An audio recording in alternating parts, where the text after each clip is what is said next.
ओम नमः शिवाय। ओम नमः शिवाय। ओम नमः शिवाय। नमामि समीशानि निर्वाणि रूपं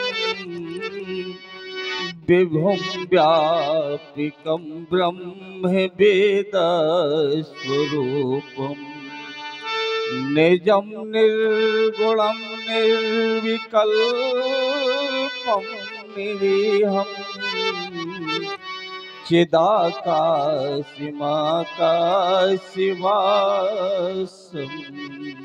भज। गंभीर योग निद्रा थी। जीवात्मा की स्थिति शून्य चक्र से अंतिम परिधि तक पहुंच चुकी थी। कुंडलियों का प्रवाह चक्र एड़ा और पिंगला के संगम तक पहुंच चुका था। श्रुति चक्र में पहुंचने की अभिलाषा शेष थी कि किसी घोर घनघोर शब्द ने मुझे ब्रह्मानंद से विचलित कर दिया। गगन मंडल में ये गड़गड़ाहट कैसी? मेरे शांत तपोवन में ये अशांति की भ्रांति कैसी? जो है नित्य प्रति स्वच्छंद विचरा करते थे, आज तृण कमल को मुख में दबाए हुए स्थिता दृष्टि गोचर से क्यों प्रतीत हो रहे हैं? क्यों आज ऐसा लग रहा है कि जिस आश्रम में नित्य प्रति भवने गुंजान किया करते थे, आज इतना भयानक शोर कैसा? ओ क्या हुआ? मेरी समाधि भंग होने का कारण क्या? हे गंगाधर, हे चंद्रधर, हे पशुपति गौरीनाथ, भूतनाथ, भोलेनाथ, विश्व में ये क्रांति कैसी? शांति में अशांति कैसी? कौन है जिसकी दीनता भरी आवाज मेरे हृदयांगन को बेचती जा रही है? आदेश मुझे दो नीलकंठ, मैं काटूं उसका अभिकंठ। इस प्रबल परश की धारा से मैं उसका राग उठाऊंगा। बैरी के मस्तक काट काट उन्माद तुम्हें पहनाऊंगा। योगी उसको दो मृत्युदंड, योगी उसको दो मृत्युदंड। आदेश मुझे दो नीलकंठ, आदेश मुझे दो नीलकंठ। क्या हुआ? कुछ विदित क्यों नहीं हो रहा? आज अचानक मेरी समाधि भंग होने का कारण क्या? लगता है पुनः समाधि में जाना होगा, तभी ज्ञात होगा।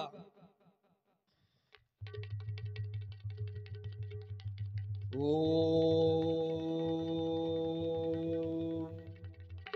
नमः शिवाय। क्या ये क्या सुन रहा हूं? अजगव का खंडन, शोक, विशाल शोक। ये क्या कर डाला रे मूर्ख जनक? ये क्या कर डाला तूने? धैर्य जनक, आ रहा हूं मैं। हे आश्रम के देवी देवताओं, हे वन देवी देवताओं, आश्रम की रक्षा करना। आज मैं अगर मिथिला नहीं गया तो बहुत कुछ हो जाएगा। जाना होगा मुझे। तहिया बिसर सुनि सेव धनु भंगा, आये उभ्रग कुल कमल पतंगा।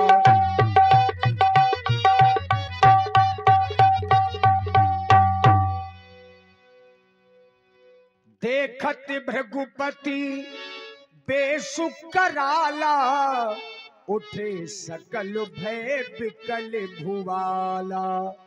जितने राजा हैं भगवान परशुराम जी को देख करके डर गए और मारे डर के दंडवत प्रणाम करने लगे। पितु समेत कहीं कहीं निज नामा, लगे करन सब दंड प्रणाम। राजा जनक भी आए। जनक की बहोरी आई सिर नावा, सिय बुलाई प्रणामो करावा। भगवान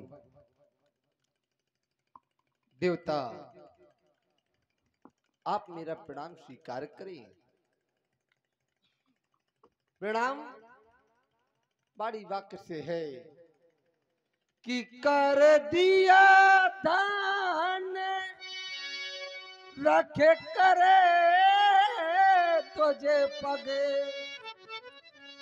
ममे अहो भागो ब्रग कोले नंदन ओ पग शीस झुकाता ये जनक प्रभु स्वीकार करे मम अभिनंदन। मेरा प्रणाम स्वीकार करे। शीरध्वज, शीरध्वज जनक एक ऐसा नाम जो अपने आप में परिपूर्ण है। शीरध्वज जनक उस चीज का नाम जिसने जीवन में हर कुछ प्राप्त कर लिया, सब कुछ प्राप्त कर लिया। जनक एकमात्र ऐसे राजा हुए जो राजा होते हुए भी सन्यासी और संत की श्रेणी में गिने गए। विदेह राज्य की उपाधि से जिन्हें सुशोभित किया गया, ऐसे सुंदर राजा जनक तुम्हारे द्वारा प्रणाम किया गया। वैसे मैं जानता हूं कि सब कुछ सर्वत्र है तुम्हारे पास, लेकिन किंतु अगर ब्राह्मण को प्रणाम किया जाए तो उसका उत्तर सिर्फ आशीर्वाद ही हो सकता है, क्योंकि प्रणाम का उत्तर प्रणाम हो सकता है, लेकिन प्रणाम का परिणाम सिर्फ और सिर्फ आशीर्वाद होता है। अगर प्रणाम करने वाला व्यक्ति किसी ब्राह्मण को प्रणाम करता है, आप ये मत सोचिए अगर ब्राह्मण आशीर्वाद नहीं भी देता है तो भी आपको विद्या, कीर्ति, यश और बल, ये चार चीजें आपको स्वतः ही प्राप्त हो जाती हैं। किंतु मैं ब्राह्मण हूं, मैं पात्र हूं आशीर्वाद देने का, तो मैं तुम्हारे लिए शुभाशीष देता हूं। सीता की सखियों, बेटी सीता को हमारे सम्मुख लेकर के आओ। सिया बुलाई प्रणाम करावा। राजा जनक जी ने सीता मैया को बुलवा करके प्रणाम करवाया। आओ बेटी, ये भगवान परशुराम जी हैं, इन्हें दोनों हाथ जोड़ करके प्रणाम करो। ये क्या देख रहा हूं विदेह? आज ये दिव्य कन्या कौन है जिसके द्वारा प्रणाम कराया जा रहा है? इसका पूर्ण परिचय जानना चाहता हूं। आप बेटी के बारे में जानना चाहते हैं देवता, और मैं उस कहानी को भूल भी जाना चाहता था। अगर मैं उस कहानी को याद करता हूं तो मेरा हृदय व्याकुल हो जाया करता है। और आप बेटी के बारे में जानना चाहते हैं तो आपको मैं केवल संक्षिप्त में ही बता दे रहा हूं। मेरे राज में काल पड़ गया, प्रजा में त्राही त्राही मच गई। फिर जिस समय दुकाल पड़ गया, प्रजा में त्राही त्राही मच गई, उसी समय देवर्षि नारद जी का मेरे राज में आगमन हुआ। फिर क्या हुआ? देवर्षि नारद ने कहा, हे राजन, ये दुकाल, इसका तुमने कोई हल सोचा? मैंने कहा हाँ, मैंने सोचा है कि मैं अपने प्राणों का परित्याग कर दूंगा अपने समाज के लिए। फिर क्या बोले? राजा जनक, हर चीज का हल केवल प्राणों का परित्याग नहीं होता। इसका हल का हल है केवल हल, वो भी सोने का हल। हमारे पास सोना नहीं था। हमारे मित्र दक्षिण के राजा महाराजपुर, उनसे हमने स्वर्ण हल उधार लिया और जाकर के हल कर्षण किया। उसी के माध्यम से कन्या की प्राप्ति हुई है देवता। क्या कह रहे हो जनक? तुमने राजा होते हुए भी जनक हल चलाया? जब एक राजा के द्वारा हल चलाया गया तो ये भूमि है, जो ये पृथ्वी है, जब कोई किसान हल चलाता है तो किसान को भूख होती है अन्न की, तो ये पृथ्वी अन्न उपजाती है। लेकिन जब राजा के द्वारा हल को चलाया गया तो ये मन की जानने वाली होती है जो पृथ्वी हमारी माँ, ऐसे नहीं हम पृथ्वी को माँ कहते हैं। धरती देवी के द्वारा जब किसी विशेष व्यक्ति के द्वारा हल चलाया गया तो उसके लिए विशेष उपहार दिया गया और उसके रूप में ये तुम्हारी कन्या तुम्हें प्राप्त हुई। अब विचार करता हूं, आज के समय में आधुनिक खेती होने लगी है, जुताई होती है आधुनिक इंजनों के साथ, या ट्रैक्टर कहते हैं आज की भाषा में। पता नहीं चलता है कि ये जुता है कैसा जुता है। एक किसान से मैंने पूछा आज के उपकरणों में और उस समय के उपकरणों में क्या अंतर होता था जिस समय हल चलाया करते थे आप लोग। तो उसने कहा महाराज कोई खेत जुता हुआ दिखाई दे आपको, अगर आपको सीधी रेखा दिखाई दे आप समझ जाएंगे कोई सीधी रेखा बनेगी। जब हल से जुताई होगी तो सीधी रेखा बनेगी और जो ट्रैक्टर के द्वारा जुताई होगी उसका कोई भरोसा नहीं कैसी रेखा बनी होगी, कहीं से भी कुछ भी होगा। तो यानी कहने का तात्पर्य मेरा यह है कि तुम्हारी पुत्री का जन्म, इस दिव्य कन्या का जन्म एक रेखा के साथ हुआ है। जब तुमने पृथ्वी के ऊपर एक रेखा को खींचा, उस रेखा को जब तुमने खींचा तो उस रेखा से हल के द्वारा जो रेखा खींची उसके द्वारा इस दिव्य कन्या का जन्म हुआ। तो इस पुत्री को आशीर्वाद देने के पहले मैं आगाह करना चाहता हूं, क्योंकि इसका जन्म रेखा से हुआ है। जिस चीज से जन्म होता है उस चीज के साथ बहुत चीजें जुड़ी होती है। तो जीवन काल में मैं आगाह करता हूं आज इस बेटी को कि कहीं रेखा का उल्लंघन मत करना बेटी। अगर भविष्य में कहीं रेखा का आपने उल्लंघन कर दिया, रेखा को आपने काट दिया तो आप दुख में आ जाएंगी। फिर मत बोलिएगा कि परशुराम जी ने तो आशीर्वाद दे दिया था।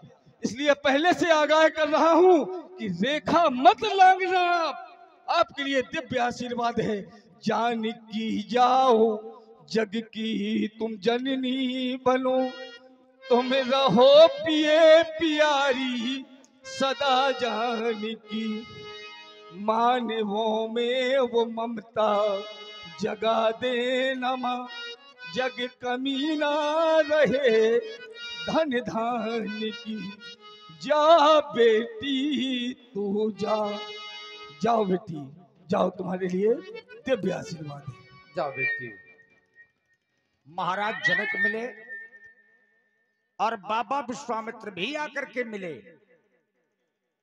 क्योंकि बाबा विश्वामित्र जी के नाती हैं भगवान परशुराम जी। विश्वामित्र मिले पुनि आई, पद सरोज मेले दो भाई।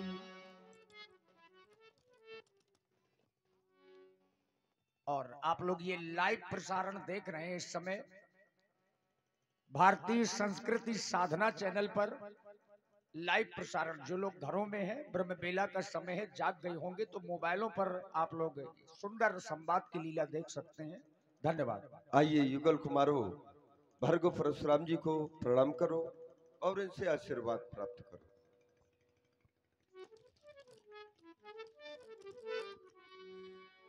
ये क्या देख रहा हूं बाबा जी, आज तो आपके साथ ये बालक है और कोई इनकी जो वेशभूषा देख करके मैं अंदाजा लगा पा रहा हूं तो मुझे ये कोई राजकुमार लग रहे हैं इनकी वेशभूषा से। और आपको तो पता है कि मैंने क्षत्रियों को आशीर्वाद देना बंद कर दिया है, फिर भी आप इनसे प्रणाम करा रहे हैं और अभी तक आपने इनका परिचय भी नहीं बताया। तो जानना चाहता हूं इनका संपूर्ण परिचय। ये अयोध्या नरेश चक्रवर्ती चूड़ामणि महाराज श्री दशरथ जी के कुमार हैं।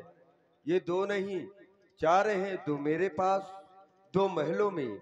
ये जो श्याम वर्ण का बालक है, इस बालक का नाम राम है और गौरवर्ण का बालक इसका नाम लखन है।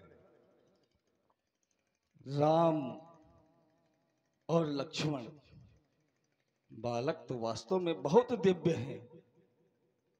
और आपने बताया कि अयोध्या नरेश चक्रवर्ती महाराज दशरथ के पुत्र हैं।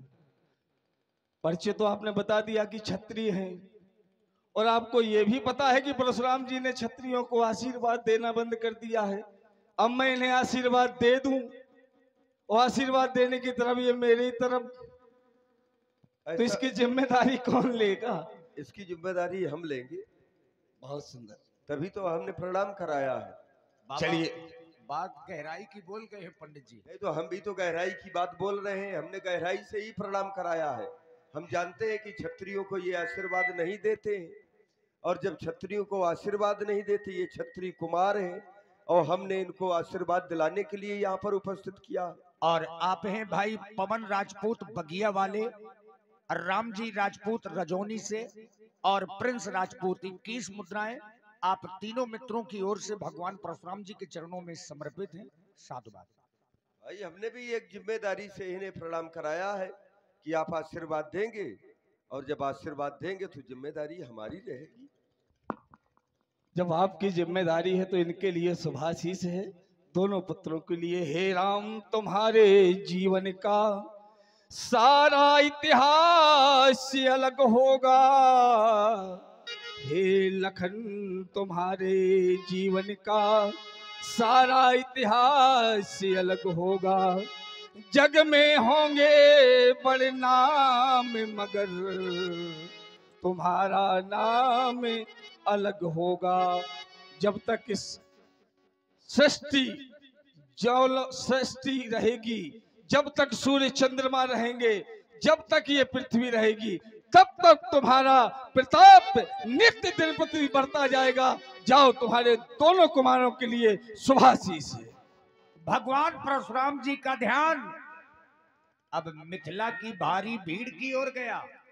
क्योंकि पहले आते थे तो मिथिला में विद्वान मिलते थे, लेकिन आजकल राजाओं की खनके, ये तलवारों की लपटे, आखिर इतने राजा काहे आए हैं? बहुर बिलोक विदेशन कहबु काहे अति भीड़, पूछत जान अजान जिम व्याप्यु कोप शरीर। ये देख रहा हूं जनक, मैं जब भी मिथिला आया देखा करता था यहाँ पर ज्ञानियों की समाज एकत्रित हुआ करती थी। आज क्या देख रहा हूं, यहाँ राजाओं का समूह इकट्ठा है। इस भीड़ भाड़ का कारण जानना चाहता हूं। सविस्तार मुझे कहो कि ये भीड़ भाड़ कैसी? समाचार कही जनक सुनाए, जही कारण महीप सब आए। जही कारण महीप सब आए।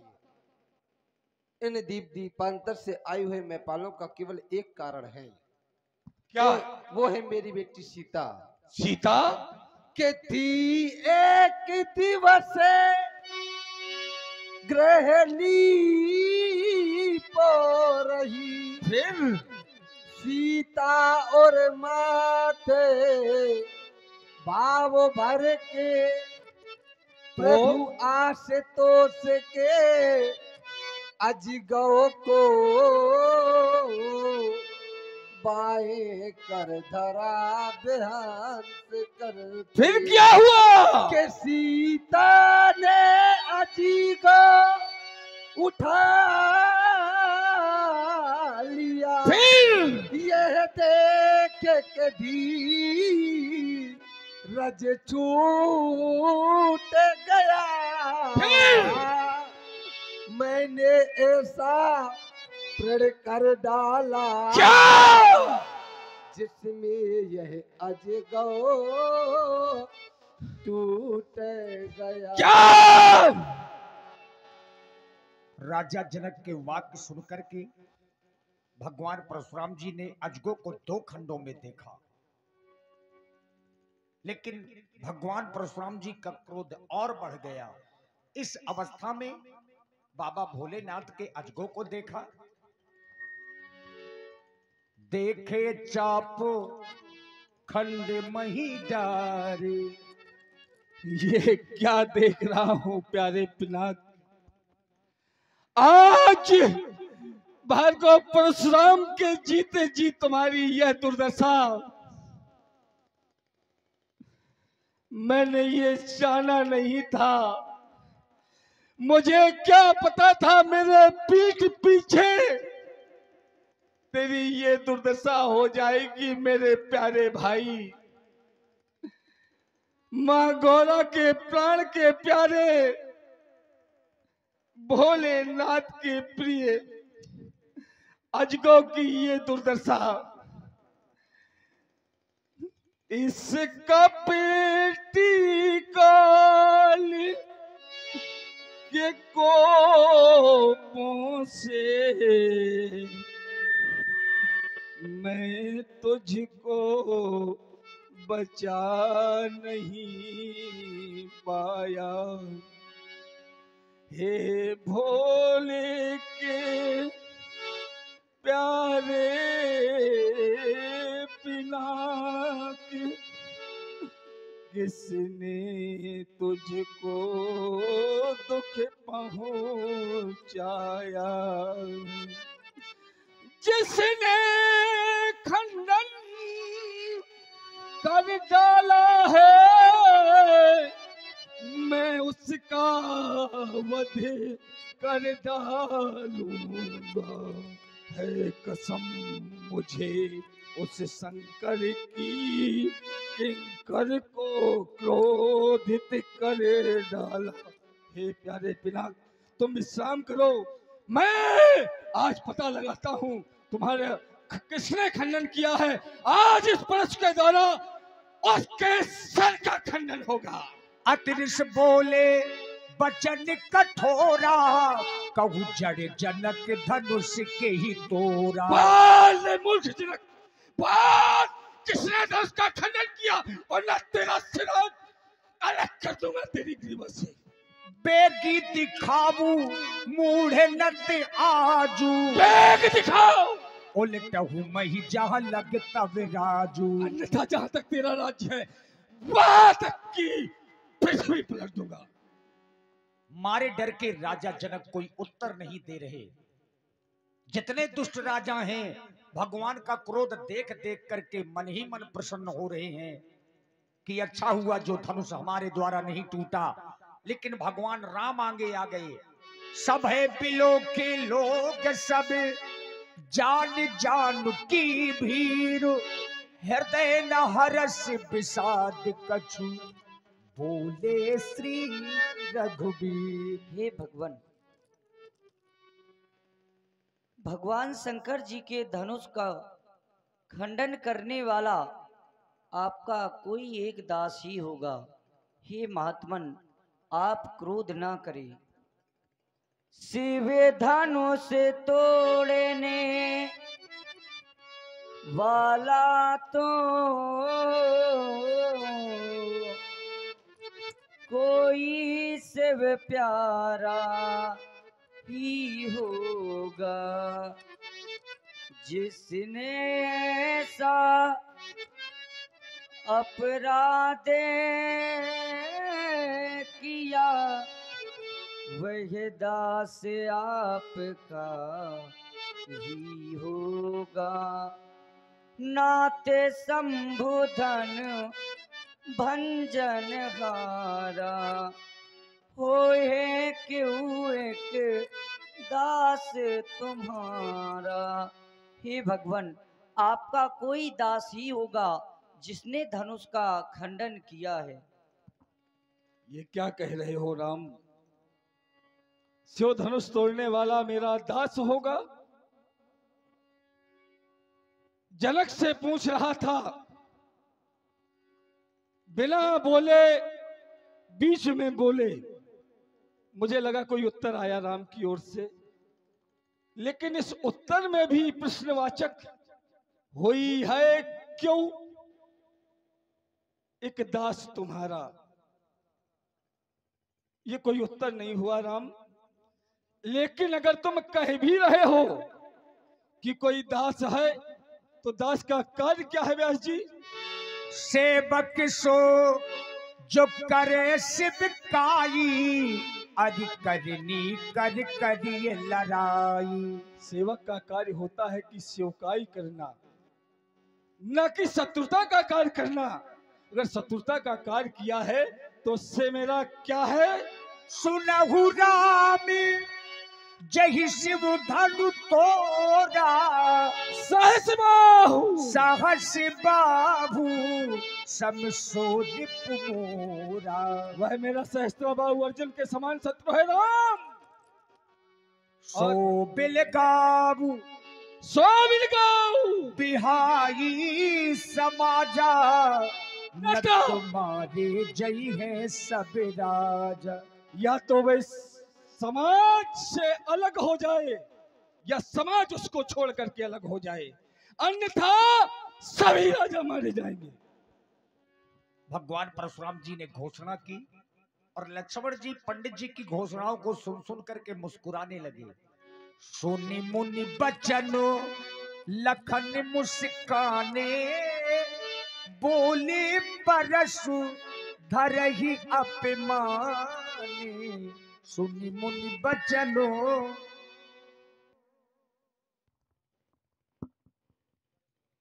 सुना आप लोगों ने,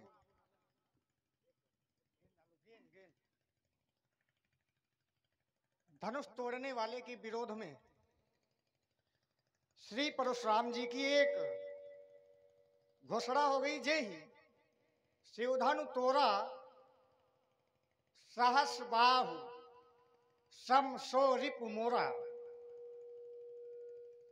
सो बिलगाऊ बिहाई समाजा, नत मारे जई हैं सब राजा। जिसने धनुष का खंडन किया है वह शास्त्राबाहु अर्जुन के समान मेरा शत्रु है। और उसके लिए घोषणा क्या की गई कि वो समाज को छोड़ करके अलग हो जाए। अगर ऐसा ना किया गया तो समस्या फिर राजाओं पर है। और उसमें भी एक दो राजा न मारे जाएंगे, कह रहे हैं न तुम्हारे जी हैं साथ सारे मारे जाएंगे, सभी राजा मारे जाएंगे। अच्छी न्याय संहिता है, बढ़िया दंड विधान है। मेरा विचार करता हूं तो मेरा ध्यान गया मिथिला में जो उपस्थित राजा हैं, तो राजा दो प्रकार के हैं, एक साधु राजा है और एक दुष्ट राजा है। परशुराम जी की घोषणा है, सो बिलगाऊ बिहाई समाजा, न तुम्हारे जई हैं सब राजा। तो जब सब मारे जाएंगे तो दुष्ट भी मारे जाएंगे और साधु भी मारे जाएंगे। चूंकि यहाँ पे दुष्ट राजा साधु राजा तब सिय देख भूप अभिलाखे, क्रूर कपूत मोड़ मन माखे, ओठी ओठी पहाड़ी सराह अभागे, जहता गाल बजावन लागे, ऐसे दुष्ट राजा हैं। साधु भूप बोले सुनिवानी, राज समाजे लाज लजानी, ऐसे साधु राजा हैं। अब महात्मा जी की घोषणा के अनुसार राजा मारे जाएंगे तो दुष्ट राजा मारे जाएं तो ठीक। अब न तुम्हारे जी हैं सब राजा, सभी राजा मारे जाएंगे तो उनमें दुष्ट भी मारे जाएंगे और साधु राजा भी मारे जाएंगे। तो जब साधु मारे जाएंगे तो क्या परशुराम जी के द्वारा ये न्याय होगा या अन्याय होगा? श्री भार्गव जी के द्वारा साधु राजा मारे जाएंगे तो ये धर्म होगा या अधर्म होगा? महात्मा श्री परशुराम जी के द्वारा साधु राजा मारे जाएंगे, ये पाप होगा, पुण्य होगा, उचित होगा या अनुचित होगा? चलिए खैर ये आप लोगों के ऊपर छोड़ देता हूं। पुनः ध्यान गया परशुराम जी की ओर, मैंने पाया परशुराम जी अवतारी हैं। भगवान परशुराम जी अवतारी हैं उनका अवतार हुआ है।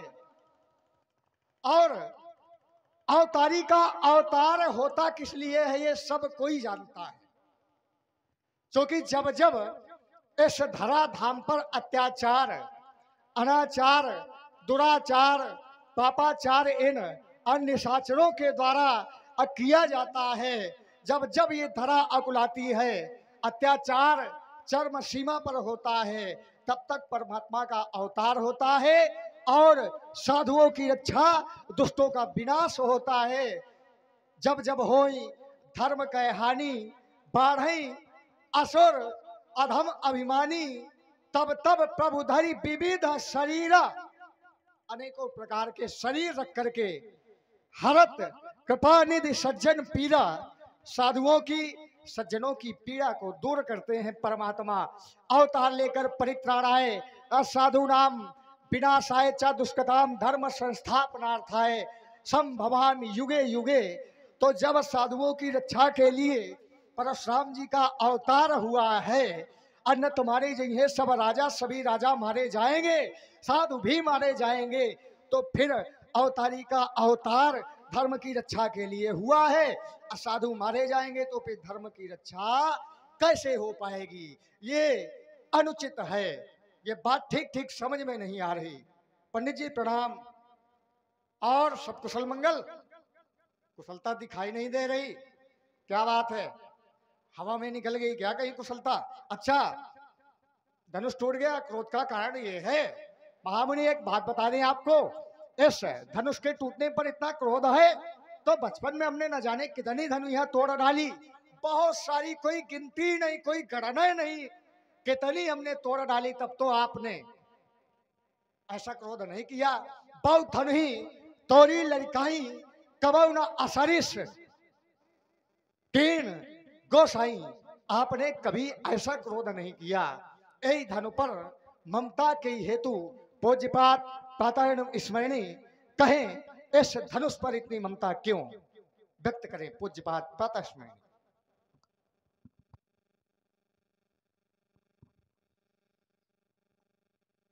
अयोध्या में यही होता है क्या? यही संस्कार दिए हैं राजा दशरथ ने। जनक से वार्ता हो रही थी, बीच में बड़ा भाई राम आ गया बिना बुलाए। कोई बात नहीं, राम बड़ा है, आ गया। अब मेरी राम से वार्ता हो रही थी, राम से वार्ता हो रही थी कि आप आ गए बीच में। लगता है राजा दशरथ के संस्कार ही ऐसे हैं। कोई बात नहीं, लेकिन जब दो बड़े बात कर रहे हों तो ये धर्म कहता है कि छोटे को बीच में नहीं बोलना चाहिए। अगर बोले भी तो तब बोले जब कोई समाधान हो उसके पास, तो समाधान तो कोई है नहीं, बीच में आके व्यर्थ की बातें करने लगे। इसीलिए जब तक तुम नहीं बोल रहे थे तब तक मैं राम के साथ तुम्हें भी शिष्ट समझ रहा था, लेकिन जैसे ही तुमने बोलना शुरू किया, हो गया राम नाम सत्य की क्या हो, निकल आया पूरा जहर। इसीलिए कहा गया है बोल समझ कर बोलिए, बोल बड़े अनमोल और बोल ही राखत मोल है। और